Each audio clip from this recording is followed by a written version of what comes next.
শিক্ষা সংক্রান্ত আরেকটি আপডেট ভিডিওতে আপনাদের সবাইকে স্বাগত জানাচ্ছি। ভিউয়ার্স, সম্প্রতি মাধ্যমিক এবং উচ্চশিক্ষা অধিদপ্তর থেকে ৩রা জানুয়ারি ২০২১ খ্রিস্টাব্দে রোল নাম্বার এবং আইডি নাম্বার সংক্রান্ত একটি নতুন নির্দেশনা প্রদান করেছে মাধ্যমিক এবং উচ্চশিক্ষা অধিদপ্তর। এখানে লেখা হয়েছে, কোভিড-19 পরিস্থিতির কারণে নতুন শিক্ষাবর্ষে উত্তীর্ণ শিক্ষার্থীদের শ্রেণী রোল নাম্বারের পরিবর্তে আইডি নাম্বার প্রদান। অর্থাৎ আগের একটা গতানুগতিক প্রক্রিয়া ছিল রোল নম্বর, কিন্তু এই বছর শিক্ষার্থীদের উত্তীর্ণ শিক্ষার্থীদের এই রোল নম্বরের পরিবর্তে একটা সুনির্দিষ্ট আইডি নম্বর প্রদান করতে হবে। চিঠিতে বলা আছে যে কোভিড-19 মহামারীর কারণে শিক্ষার্থীদের সুরক্ষার জন্য ২০২১ শিক্ষাবর্ষে মাধ্যমিক পর্যায়ে ৬ষ্ঠ থেকে ১০ম শ্রেণী পর্যন্ত প্রাতিষ্ঠানিক বার্ষিক পরীক্ষা গ্রহণ করা সম্ভব হয়নি। তবে মাধ্যমিক ও উচ্চশিক্ষা অধিদপ্তরের নির্দেশনায় অ্যাসাইনমেন্ট ভিত্তিক মূল্যায়ন কার্যক্রম সারা দেশে সফলভাবে সম্পন্ন হয়েছে। এ মূল্যায়নের ভিত্তিতে শিক্ষার্থীদের রোল নাম্বার প্রদান যথাযথ হবে কি না তা নিয়ে অভিভাবকদের মধ্যে মিশ্র প্রতিক্রিয়া রয়েছে। এছাড়াও রোল নম্বর প্রথা শিক্ষার্থীদের মাঝে প্রতিযোগিতা ও প্রতিদ্বন্দ্বিতা তৈরি করে, যা শেষ পর্যন্ত গুণগত শিক্ষা অর্জনের ক্ষেত্রে অন্তরায় হয়ে দাঁড়ায়। এ কথাটি একদম কিন্তু বাস্তব। আমি নিজেও একজন শিক্ষক। আমি আমার প্রতিষ্ঠানে প্রায় লক্ষ্য করি, বিশেষ করে যারা সচেতন অভিভাবক আছেন, প্রত্যেকটা অভিভাবকই চান তাদের সন্তানের রোল ১ থেকে ১০-এর মধ্যে থাকুক।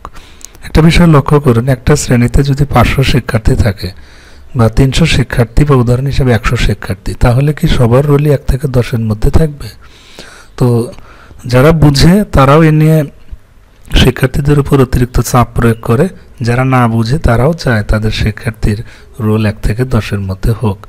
এই মিশ্র প্রতিক্রিয়া দূর করার জন্যই মূলত আইডি নম্বরের প্রবর্তন করেছে গণপ্রজাতন্ত্রী বাংলাদেশ সরকার। তো আরও লেখা আছে, এছাড়াও রোল নম্বর প্রথা শিক্ষার্থীদের প্রতিযোগিতা ও প্রতিদ্বন্দ্বিতা তৈরি করে, যা শেষ পর্যন্ত গুণগত শিক্ষা অর্জনের ক্ষেত্রে বাধা বা অন্তরায় হয়ে দাঁড়ায়। এখন এই গুণগত শিক্ষা অর্জনে প্রতিদ্বন্দ্বিতার মনোভাব নয়, এবং বরং শিক্ষার্থীদের মধ্যে একটা সহযোগিতামূলক মানসিকতা তৈরি করা প্রয়োজন। এক্ষেত্রে রোল নাম্বার প্রথার পরিবর্তে আইডি নম্বর ব্যবহার অনুকূল পরিবেশ তৈরি করবে। শিক্ষার্থীদেরকে নিম্নলিখিতভাবে আইডি নম্বর প্রদান করা যেতে পারে। এখন মাউসে কিন্তু দুটো অপশন দিয়েছে।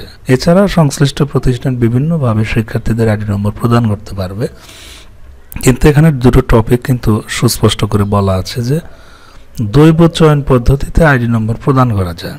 অর্থাৎ এই আইডি নম্বর আপনি ইচ্ছা করলে লটারির মাধ্যমে করতে পারেন।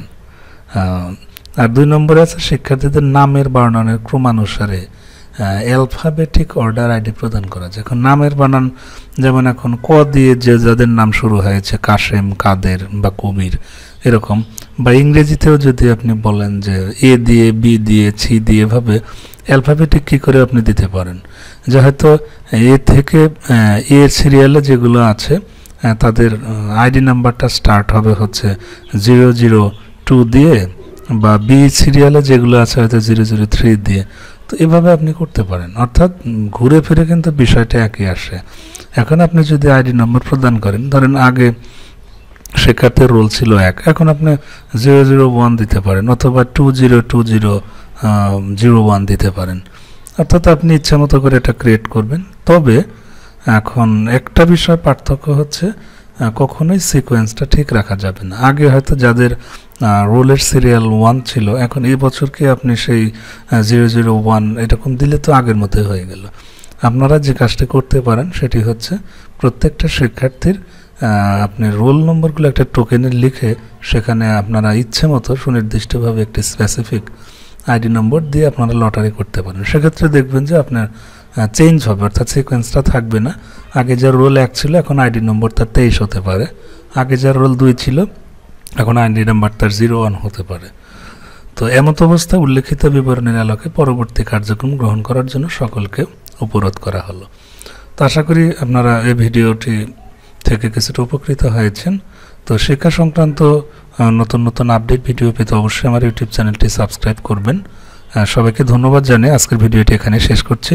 আবার নতুন ভিডিও নিয়ে কথা হবে শীঘ্রই। সে নাগাদ সকলে ভালো থাকুন এবং সুস্থ থাকুন।